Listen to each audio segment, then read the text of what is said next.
Hey, and welcome once more to One Game Dad.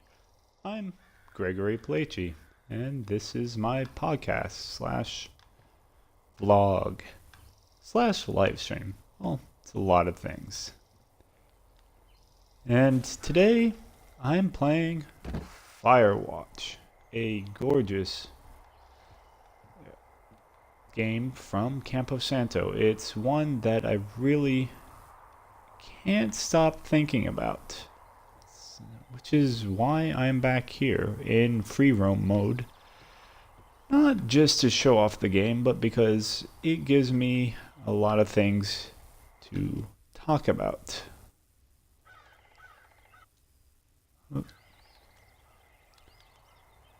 Oh, where's the map? There we go. Okay, I am there. I am looking to go to Hawk's Rest to find the raccoon. So, this is where we're going.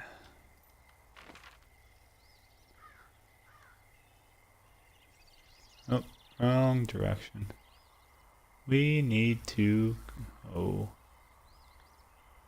this direction. Yeah, so I'm hunting a raccoon in part to finish off the final achievement, but also because I just want to walk around Firewatch. There's so few games that I find I actively want to return to the world. More often than not, they're RPGs, but in a game like Firewatch, it's something else entirely. I mean, in part, it reminds me of, growing up in Idaho as a kid, which is very similar to, the areas of Wyoming that Sean Vanneman, the writer and creator of Firewatch, or one of the writers and creators of Firewatch, did. So we certainly have that in common. And I should say that I do listen to the Idle Thumbs podcast, of which he was a host. He hasn't been on in a while. I'm currently going back through the old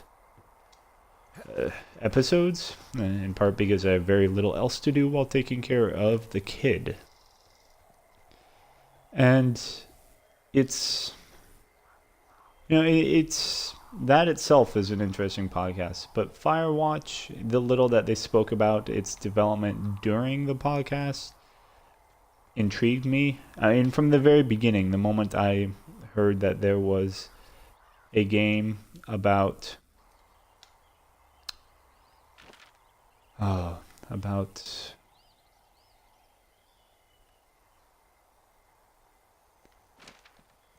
well, a game about being a fire watch, about watching for forest fires, quite literally.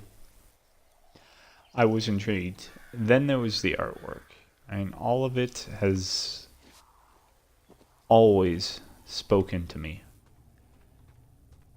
In part because this was something I've always wanted to do. I wanted to spend a summer as a lookout. Not that I've gotten to, nor am I likely to ever get the chance. So this game was the closest to living out that dream. But more than that, it's one that told a great story. And while it can be derided for being a walking simulator, I don't actually have a problem with that. I love this style of game. It offers so much that other games neglect, in so much as, there's a well thought out world, your interactions with it are relevant and defined and have meaning. There's context to everything you're doing. And I enjoy that. At the same time, for being a story heavy game, not everything is told to you. And there is something to that. There's there is an insistence in our storytelling that everything makes sense, that everything be offered to us, especially when it comes to games that provide lore. Not that this has lore, but it's a game that has a history. The characters, the world, they're there, but it's not all explained. And much of that's left up to the imagination, which is fantastic. And it's it's something that I think too few games do. Everything's always so clear cut when in most other games. Everything's always so it's spelled out. Like the history makes sense. Oh look, a toilet.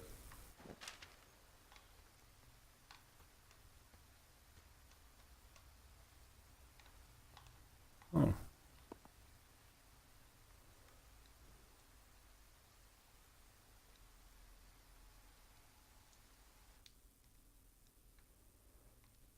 Everything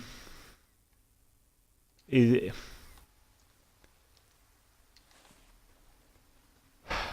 yeah. Everything in say something like Dragon Age, something similar to Mass Effect, it's all there. The history of the world is clear. There's no differing points of view on what happened or why. And that don't know the code for this one.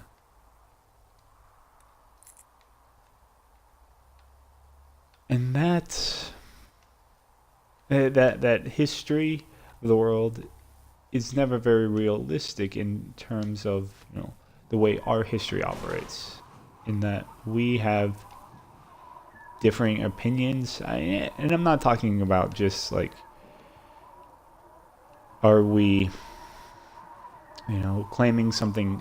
Well, yeah, we are we claiming something happened or didn't, but also like the impact of that, its meaning. It's not something you see in games because everything has to be so defined.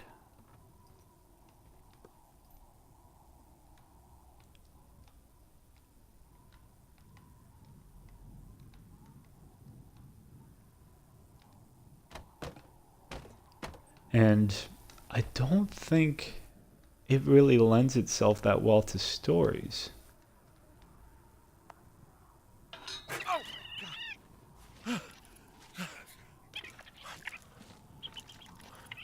And there we go. The raccoon.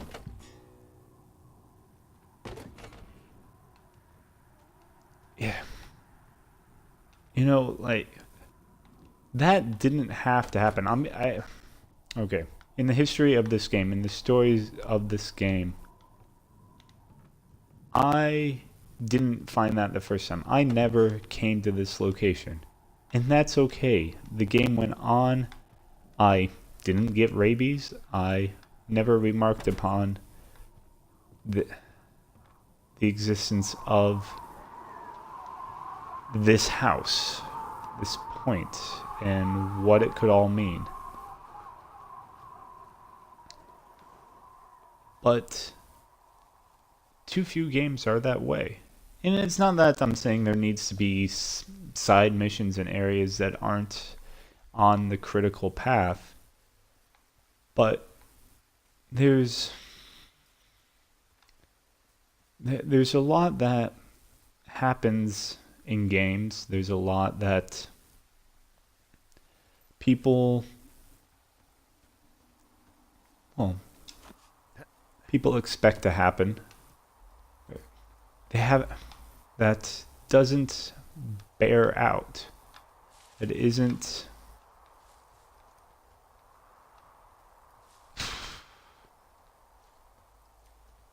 Sorry, I'm losing my train of thought as I wander through the bushes.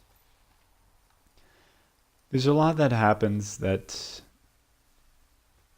doesn't make sense. Or,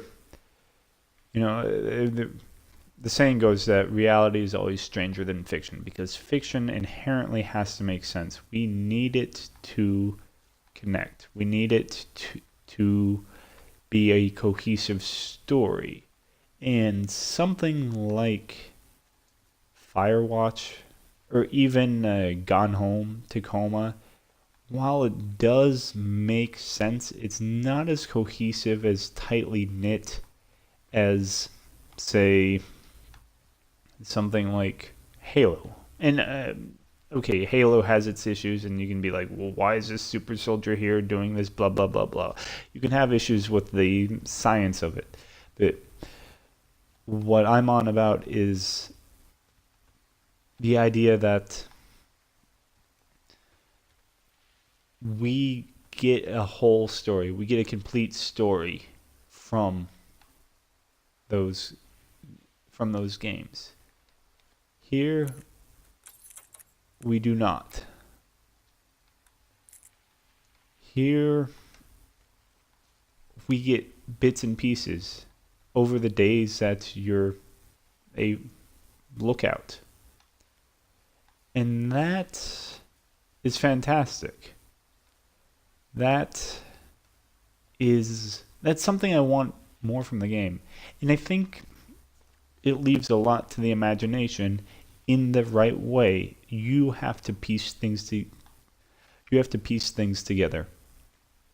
And that's combined with the art style to create a really cohesive game. Because this isn't photorealistic, it's impressionistic. It offers so much more to the memory. It's similar in a way to concept art for games, in that concept art on its own can be so enticing, can really sell a game, can be so interesting, in part because concept art leaves it up to the imagination. Whereas, when you have screenshots, there's very little left, because you have a definite image of what the game is or what the story is. Not always, but in the case of Firewatch, we're offered so much more, and I love the fact that it leaves so much to the imagination. That real rocks resemble this, but they don't look like this. That Wyoming and Idaho and Montana have vistas similar to this, but they are not this. This is similar to a poster. This is a poster that you can buy from Campo Santo. And it's amazing. It's simply one I want to look at, one I want to think about. Like all the other stories, everything else that could have been happening in these 76 days that Henry was a lookout in this game. But we don't get all of that time. We don't get all of the stories that happen, what he did with his day-to-day life, other than solving the mysteries of what was going on in the park. And that's great, because those were important. That holding off, being I don't know, concise in such a manner made this game better. And as always, it was better because there was so much left to the imagination. Whereas, you know, I'm stay-at-home parent at the moment, and taking care of my 7-month-old daughter, I don't feel like I have much time for my imagination anymore, much time to engage it. And you'd think sitting there playing with a child would be all imagination. But it's not. It's just it's monotonous because it's continually this idea of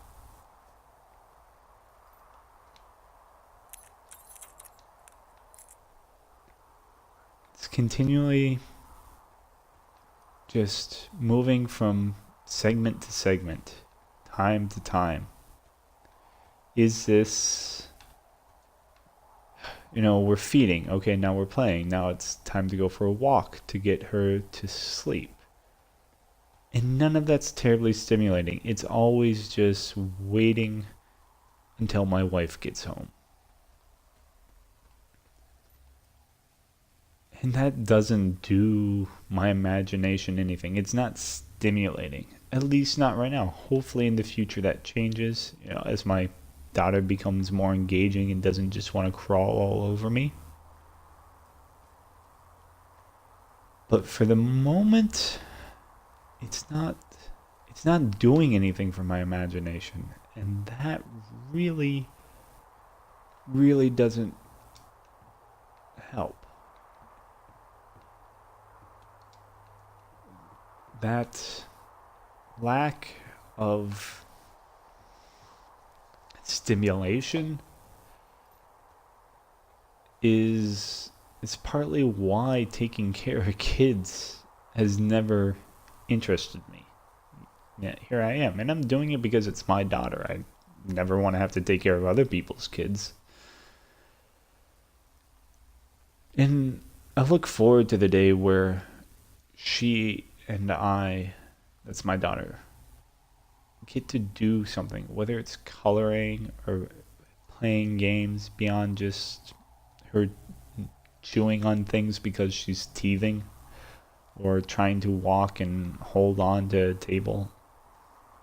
I look forward to getting to play games, to draw, to answer her questions about, what type of tree is that? Or what type of bush is that? Or why is this rock here? Why does it look funny? I want those times, but for the moment, the lack of getting to use my imagination, to have any creative output, to really get to do much of anything is, it's disheartening. It can be hard. And I feel like because it is so hard, I'm letting my daughter down in a way. I'm letting my wife down. That I'm not more engaged in this. And I find myself being really selfish. And I don't like it. And I recognize that. And I want to be better. I want to do things beyond just wait for the moment that I can go off and do my own stuff, whether it's read, play a game, just listen to a podcast. It's not a great situation if I'm looking forward to the time where I'm not spending it with others. That I'm looking forward to, oh, hey, it's Saturday again and I get to record a podcast. I mean, I'm thankful that my wife gives me this time to have this outlet. But it's not necessarily enough. And it's hard right now with our kid. She's not sleeping well. She's very demanding.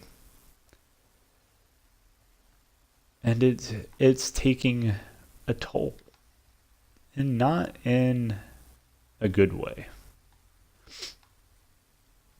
Sorry, I have a bit of a cold. And that means I probably sound stuffed up. I also have a bit of a sore throat. And because because I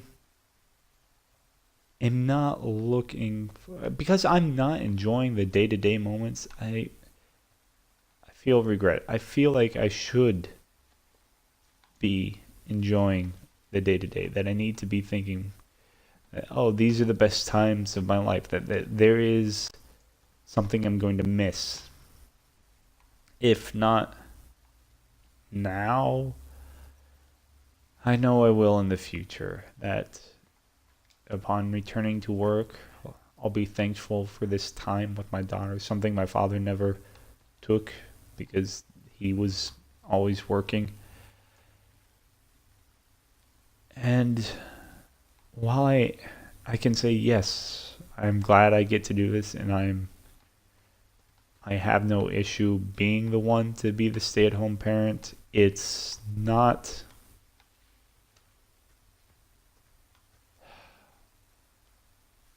it's by no means easy. And it's funny just how much I miss getting to use my imagination when taking care of a kid.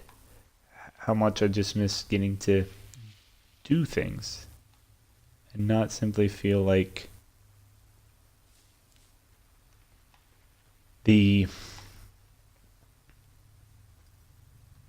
it's just a grind. Just get through the day, change another diaper, feed her again, take her for another walk, play with her. Okay, let's go to the bed and play on the bed rather than just in the living room. Yeah. It's rote, but it's not an engaging routine. Routines can be fantastic for the imagination, fantastic for creativity, because they set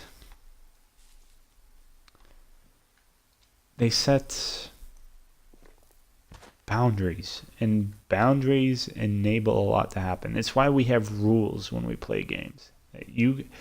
Whether it's American football or rugby,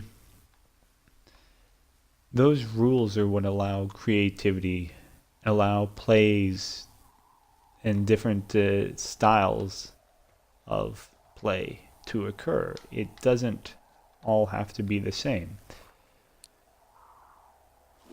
And to some degree, that's what, happens in a game like Firewatch. It's going to be similar. There's very little that the rules allow you to do. But because it's story-based, it does. It allows you to do a lot more. But my life doesn't have that necessarily. And yeah, it needs that. It needs more to it. And that's totally on me to find it.